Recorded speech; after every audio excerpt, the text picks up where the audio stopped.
সকাল থেকেই জুলিয়া ভাবছে ও যাবে কি যাবে না। বড্ড মন চাইছে যেতে রাস্তার ও পাশের ফুল বাগানটিতে।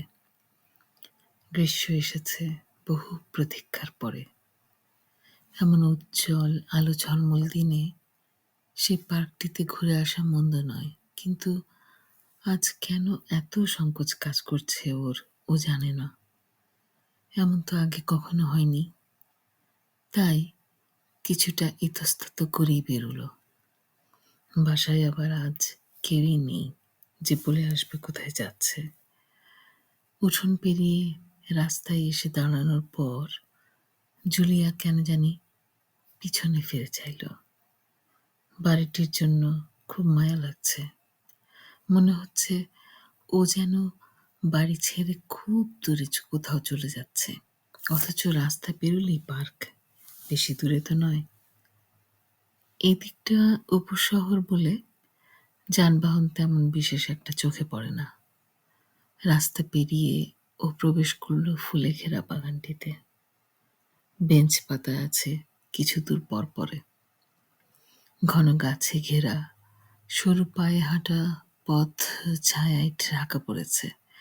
গাছের সারি পেরিয়ে কিছু দূর যেতেই মনে হচ্ছে অগোছালো আর অপরিচর্যায় বেড়ে ওঠা গাছগাছালিতে পূর্ণ না হলেও বেশ ঘন জঙ্গলেই এবারও প্রবেশ করছে।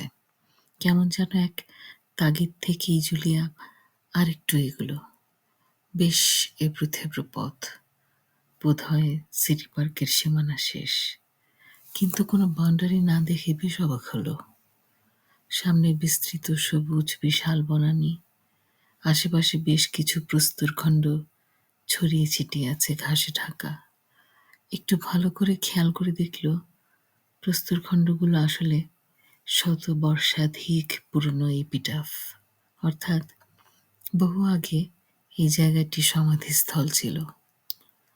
বেশ অবাক হলো, কারণ আগে কখনো ও এসব দেখেনি। আসলে আগে এত দূর আসাও হয়নি। আজ যে কেন এলো, যেন কারো একজনের আহ্বানে এত দূরে চলে আসা। এসব ভাবতে ভাবতে এগিয়ে যেতেই রিহানের কণ্ঠস্বর। চমকে পেছনে তাকালো। রিহান ওর সহপাঠী, ওর ছোটবেলার বন্ধু, সবচেয়ে প্রিয় বন্ধু। ওকে দেখে আরো বেশি অবাক হলো, কারণ আজ সকালেই ওর সাথে ইমেইলে কথা হয়েছে, কিন্তু তখন তো সে বলেনি যে সে এখানে আসবে। একেই বলে মনের টান। রিহান কাছে গিয়ে এসে বলল, ওদিকটায় যাবে ঘুরতে? আসলে জুলিয়ার এই জায়গাটা একেবারেই অচেনা। পার্কের বিশালতা এবার সে উপলব্ধি করতে পারছে। এতদিনের এই চেনা জায়গায়ও সে যেন মনে করছে অনেক কিছু দেখা বাকি রয়ে গেছে। আর তা বুঝতে পেরেই ও এক কথায় রাজি হয়ে গেল। রিহান বলল, ও খুব ভালো চেনে এই জায়গাটা, তাই অনেক গল্প আর অনেক কথা আর অনেকটুকু হেঁটে চলা। রিহান যত না কথা বলে তার থেকে বেশি হাসে। কেন জানি জুলিয়ার কাছে এলে ওর এত প্রাণ খোলা হাসি ও হাসে জুলিয়া ভেবে পায় না। সূর্যের আলোর রংধনু তৈরি হয়েছে ওদিকটার জলাধারে। আসলে রংধনু কোথাও না কোথাও দেখা দিবেই যখন রিহান ওর কাছে আসবে। শুধু সূর্যালোকের আলোর কিঞ্চিত প্রবেশাধিকার থাকলেই তো হলো। কিন্তু এতক্ষণ ধরে এগিয়েও এ পথ যেন আর ফুরাতে চাইছে না।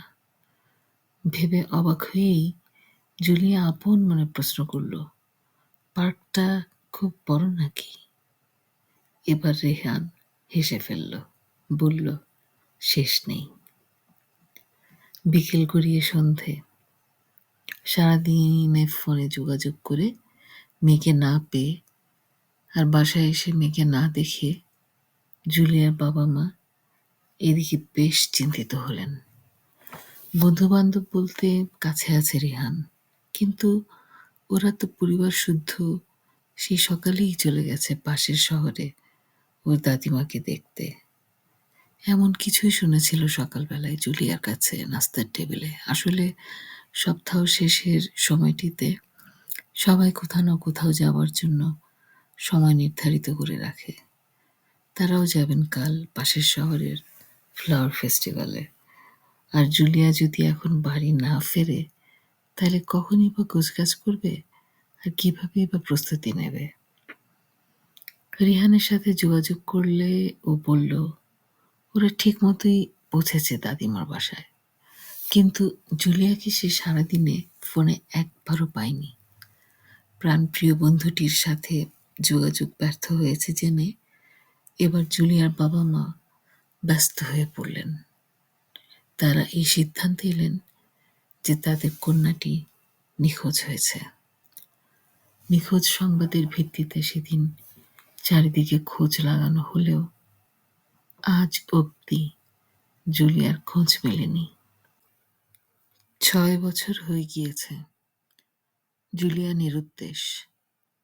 অথচ ও যে খুব কাছেই ফুলে শোভিত ঘন গাছগাছালিতে ঘেরা সীমানাবিহীন শতাধিক বছরের পুরনো সেই বিশাল পার্কে ঘুরে বেড়াচ্ছে, তা যেমন তার পরিবারের অজানা, তেমনি জুলিয়া নিজেও জানে না যে কে এই বন্ধুরূপী আগন্তুক, যার আহ্বানে তার এই পার্কে আসা, তার সাথেই পার্কে ঘুরে বেড়ানো, যা আর শেষ হবার নয়।